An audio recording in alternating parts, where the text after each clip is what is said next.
नमस्कार दोस्त, आज हम करेंगे बिहार के करंट अफेयर बीपीएससी एग्ज़ाम के लिए जो बहुत ही महत्वपूर्ण है। देखिए स्टार्ट करते हैं। तो बीपीएससी छात्रों पर पुलिस कार्रवाई के विरुद्ध शिकायत दर्ज। तो चर्चा में क्यों है? तो देखिए, बिहार एक अधिवक्ता ने कथित पेपर लीक 17वीं बीपीएससी संयुक्त प्रारंभिक प्रतियोगिता परीक्षा सीसीई की पुनः परीक्षा की मांग को लेकर बीपीएससी छात्र पर पुलिस लाठीचार्ज के संबंध में एनएचआरसी में शिकायत दर्ज किया। राष्ट्रीय मानवाधिकार आयोग में केस दर्ज किया गया है। परीक्षा का विवाद। 13 दिसंबर 2024 को आयोजित बीपीएससी परीक्षा में 912 केंद्रों पर 3.2 लाख अभ्यर्थी शामिल हुए थे। एक परीक्षा केंद्र पर पेपर लीक होने के आरोप के कारण प्रभावित अभ्यर्थियों के लिए 4 जनवरी 2025 को पुनः परीक्षा आयोजित की घोषणा की गई। आयोग ने पेपर लीक की बात को खारिज करते हुए स्पष्ट किया कि अन्य केंद्रों पर परीक्षा सुचारू रूप से आयोजित की गई। विरोध प्रदर्शन में पुलिस कार्रवाई। 15 दिनों तक बीपीएससी अभ्यर्थी ने न्याय की मांग को लेकर पटना के गर्दनी बाग में विरोध प्रदर्शन किया। 28 दिसंबर 2024 को पुलिस ने भीड़ को तितर बितर करने के लिए लाठी और पानी की बौछार का उपयोग किया। लाठीचार्ज के बाद छात्रों के एक प्रतिनिधिमंडल ने मुख्य सचिव से मुलाकात की। पुलिस ने छात्रों के हड्डी तोड़ दिया और हाथ जोड़कर शांतिपूर्ण प्रदर्शन कर रहे छात्रों पर अंधाधुंध गोली चलाई गई। पुलिस ने ठिठुरती सर्दियों में भी रात में पानी का बौछार किया। गंभीर मानवाधिकार का उल्लंघन बताया जा रहा है। शिकायत में यह भी दावा किया गया कि पुरुष पुलिस अधिकारी ने वरिष्ठ अधिकारियों की मौजूदगी में महिला प्रदर्शनकारियों की बेरहमी से पिटाई की। संवैधानिक और नैतिक उल्लंघन। अत्यधिक बल का प्रयोग संविधान के अनुच्छेद 19(1) के बी का उल्लंघन है, जो शांतिपूर्ण के अधिकार की गारंटी देता है। आचार संहिता का उल्लंघन किया गया क्योंकि भारत की पुलिस आचार संहिता के सिद्धांत 4 में इस पर बल दिया गया था कि बल का प्रयोग न्यूनतम होना चाहिए तथा अनुनय, सलाह और चेतावनी के बाद ही अंतिम उपाय के रूप में प्रयोग किया जाना चाहिए। राष्ट्रीय मानव अधिकार एनएचआरसी के अनुसार व्यक्ति की जीवन स्वतंत्रता और समानता गरिमा से संबंधित अधिकार है, जिसकी सुनिश्चित संविधान की द्वारा दिया गया है, अंतर्राष्ट्रीय अनुबंधों से निहित है। भारत में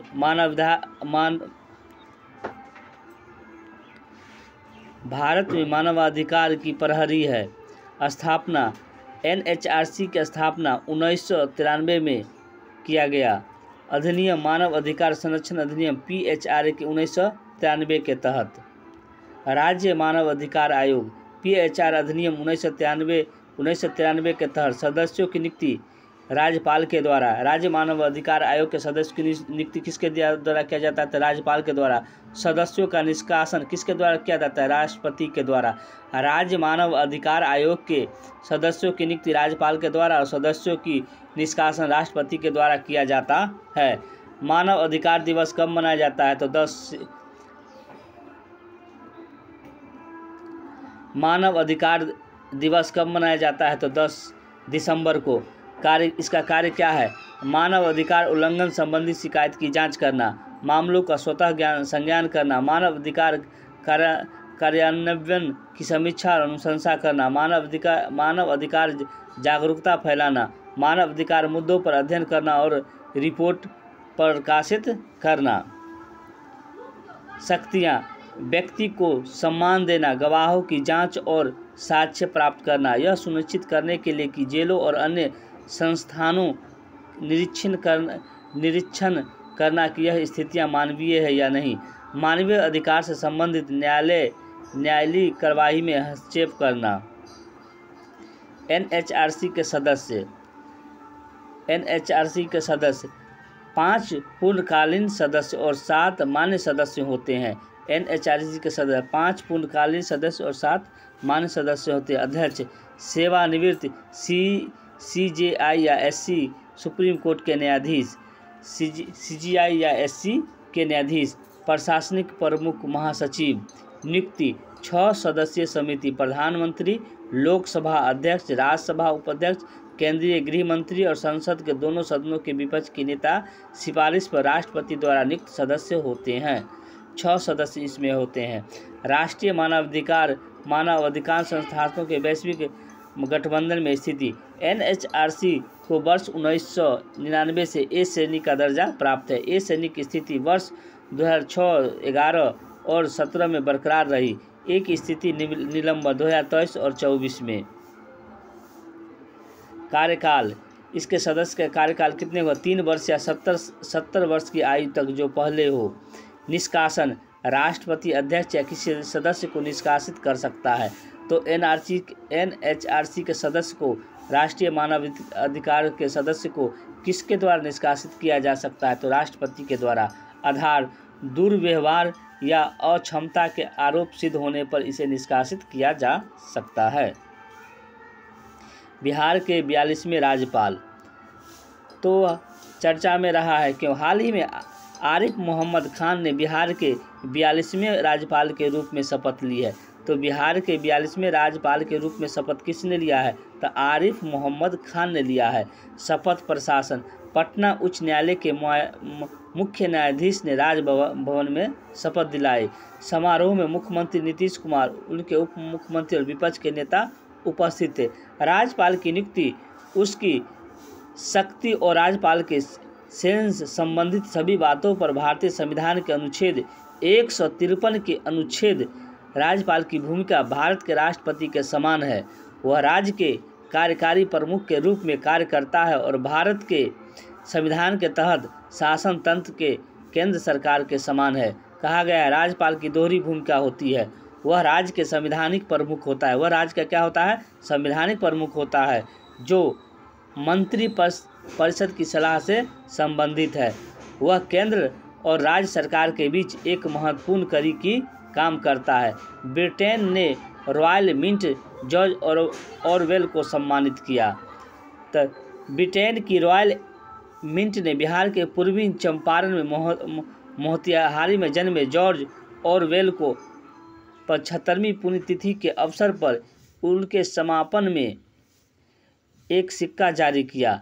स्मारक $2 सिक्के पर ऑरवेल की विरासत का प्रतीक डिजाइन अंकित है, ₹2 पर।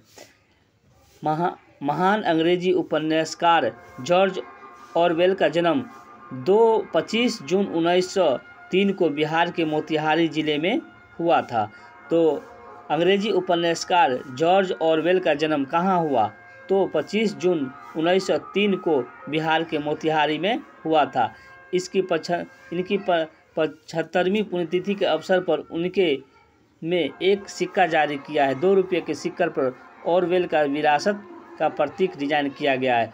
उनके पिता ब्रिटिश सिविल सेवक थे और उनकी मां बर्मी वंश की थी।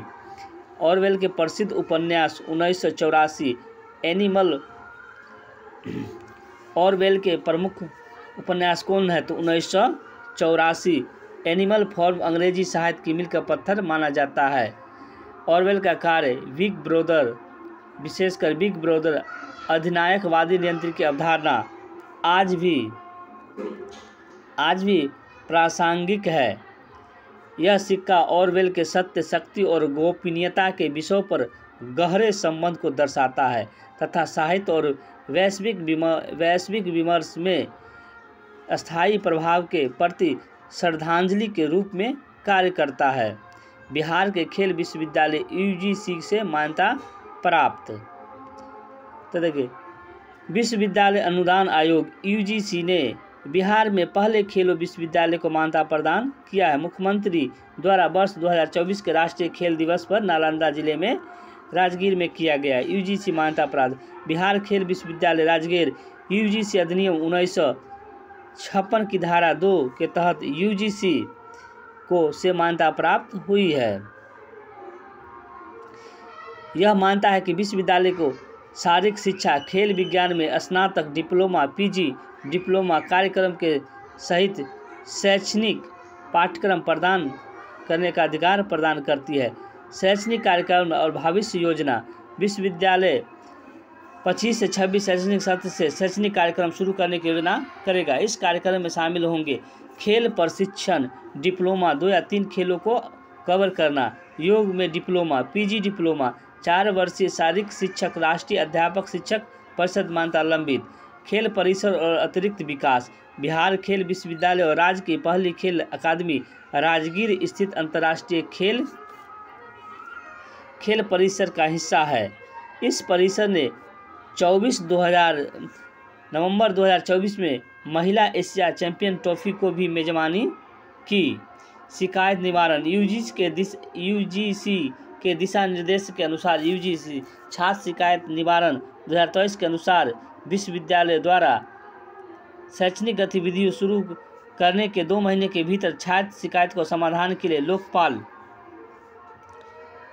लोकपाल की नियुक्ति का अनिवार्य है। विश्वविद्यालय अनुदान आयोग यूजीसी 28 दिसंबर 1953 को अस्तित्व में आया और विश्वविद्यालय शिक्षा में परीक्षण और अनुसंधान मानक समन्वय निर्धारण रखरखाव कर संसद के अधिनियम को वैधानिक संगठन बन गया।